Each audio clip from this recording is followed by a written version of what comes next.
Et ça, en l'occurrence, des tarifs en hausse. C'est récurrent dans l'actualité depuis plusieurs semaines avec les hausses de coûts de l'énergie, du gaz ou de l'électricité. Plusieurs conseillers départementaux de droite et de gauche ont co-signé une lettre ouverte au ministre de l'économie avec des commerçants, des artisans, bien pour se plaindre de cette hausse des tarifs et dire que les aides finalement n'étaient pas suffisantes. On va en parler avec celui qui est à l'initiative de cette lettre, Nicolas Leblanc, conseiller départemental du Nord. Bonjour. Bonjour.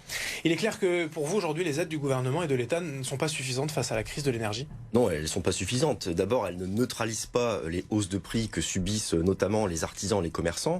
Par exemple, je discutais hier avec un boulanger près de Maubeuge qui bénéficie de ce qu'on appelle l'amortisseur d'électricité.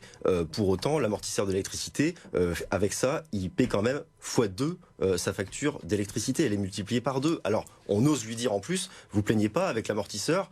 Sans l'amortisseur, ça aurait été x4. Mais une hausse multipliée par 2, c'est considérable. Et ça veut dire que demain, imaginez-vous, la baguette de pain chez le boulanger indépendant, elle est à 1,10 €. À côté de ça, en supermarché, vous l'avez peut-être à 50 centimes. Ça veut dire que le seuil de tolérance pour le client, il est déjà atteint. Donc il ne peut pas augmenter ses prix. Donc ça veut dire que demain, peut-être qu'il va devoir licencier un employé, ne pas reprendre un contrat d'apprentissage. Donc il est coincé. Mais est-ce que le gouvernement peut faire plus et combler toute cette hausse, ce x2, ce x3 Mais des il faut factures? arrêter avec ce système d'aide parce qu'on est en train de dépenser des dizaines de milliards d'euros là-dedans, alors que le vrai problème, il faut prendre le problème à sa racine, il faut traiter les causes du mal. Les causes du mal, c'est le marché européen de l'électricité qui fait qu'on a un mécanisme de fixation des prix qui a complètement été déréglé par la crise du gaz, même s'il y a des fluctuations.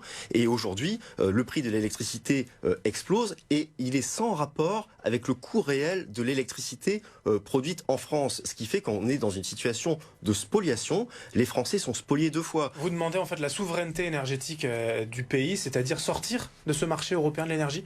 Oui, tout à fait. C'est-à-dire qu'il faut que la France puisse fixer elle-même les prix de l'électricité de manière à ce que les prix payés en France reflètent ce que ça coûte réellement. Parce qu'en France, on a encore un parc nucléaire, même s'il a été affaibli, qui nous donne une électricité à un coût bien plus avantageux que ce qu'on paye. Mais ce serait possible ça de sortir du marché européen? Ça ne veut pas dire aller jusqu'au bout, c'est-à-dire sortir de l'Union européenne?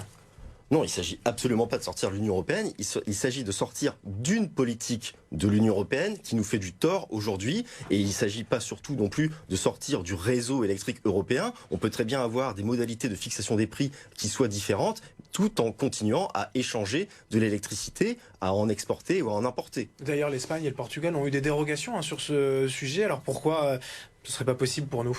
Eh bien, peut-être que la France n'a pas un gouvernement qui est suffisamment déterminé pour mener cette négociation avec l'Europe. Alors c'est vrai que malheureusement, l'affaiblissement du parc nucléaire en France, avec les mauvaises décisions qui ont été prises, comme la fermeture de Fessenheim ou le sous-investissement dans nos centrales, fait que ça nous place dans une situation un petit peu délicate, puisqu'on est en situation de dépendance. Pour autant, nos intérêts vitaux sont en jeu. Il y a des centaines de milliers d'emplois des entreprises qui vont aller au tapis si on n'intervient pas et si on ne traite pas les causes du mal. Et je tiens à dire quelque chose.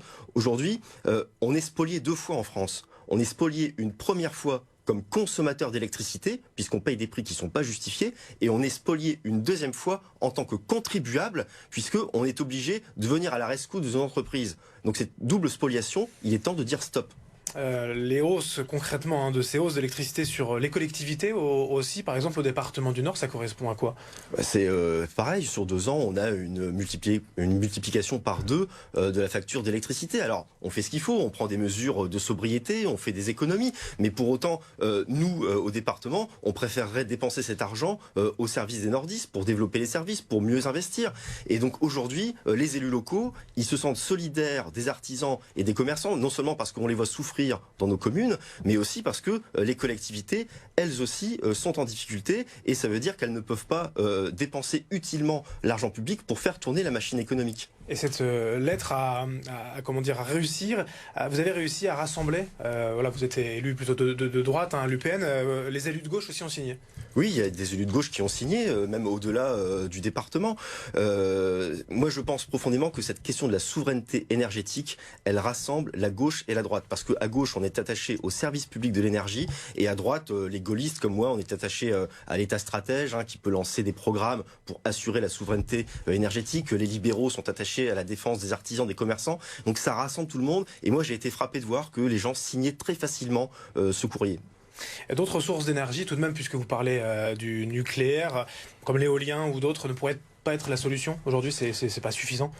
C'est clairement pas suffisant. L'éolien est une énergie intermittente qui n'est pas pilotable. Donc ce qui est prioritaire, c'est de reconstituer le parc nucléaire français, de le remuscler. C'est lui qui assure l'indépendance énergétique de la France, qui a vocation à le faire. Par contre, évidemment, il faut développer des énergies renouvelables qui soient adaptées à nos territoires. Moi, je suis un élu de l'Avesnois. On a un patrimoine paysager remarquable. Je pense qu'il faut défendre ce patrimoine paysager. Donc les éoliennes, stop. Par contre, on peut développer la biomasse, la méthanisation, qui, elles, sont des sources d'énergie adaptées à des territoires comme les nôtres. Juste pour finir, Nicolas Leblanc, cette lettre ouverte au ministre de l'économie, elle a trouvé une réponse? Vous avez eu une réponse pour l'instant?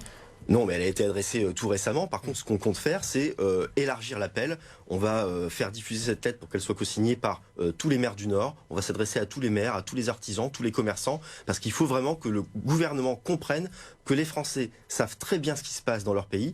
Les Français savent très bien qu'ils sont spoliés, et les Français adressent un message au gouvernement pour que le gouvernement nous défende dans les prochaines négociations européennes. Eh bien, l'appel est lancé. Merci Nicolas Leblanc, conseiller départemental du Nord, d'être venu ce matin sur BFM Grand Lille et Grand Littoral.